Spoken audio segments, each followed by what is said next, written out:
जिंदगी के ठिकाना नहीं है रे, जिंदगी के ठिकाना नहीं है रे, जिंदगी के ठिकाना नहीं है रे, जिंदगी के ठिकाना नहीं है रे। जितना मायाला ते बांट लेवे, संगी और साथी के साथ लेवे, मायाला गवाना नहीं है रे, जिंदगी के ठिकाना नहीं है रे, जिंदगी के ठिकाना नहीं है रे, जिंदगी के ठिकाना नहीं है रे।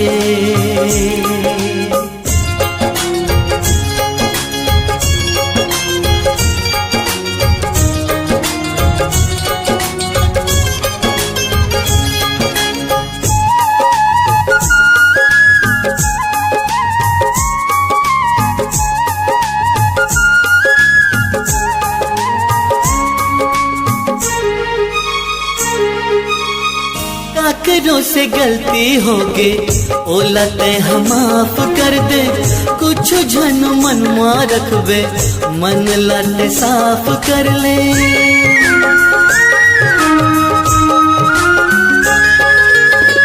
काकरों से गलती होगे ओला ते हम माफ कर दे, कुछ झन मन में रखबे मन लाते साफ कर ले। भाईगे कुछ ले जाना नहीं है रे,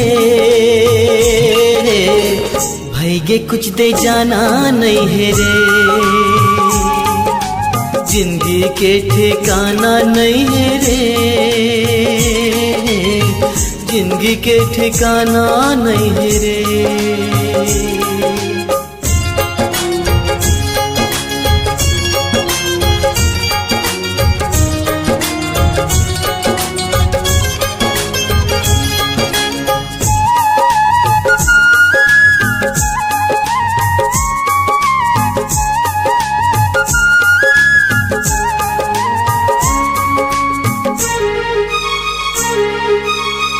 पाप तोर तोर सच्चाई सब लाओ हदे के भाई, जैसे करबे वैसे भरबे सजा तोला मिल ही जाही।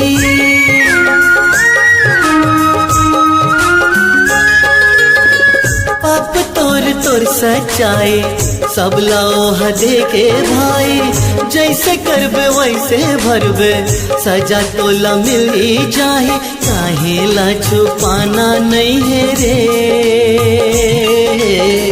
काहेला बताना नहीं है रे,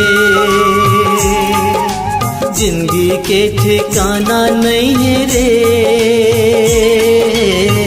जिंदगी के ठिकाना नहीं है रे।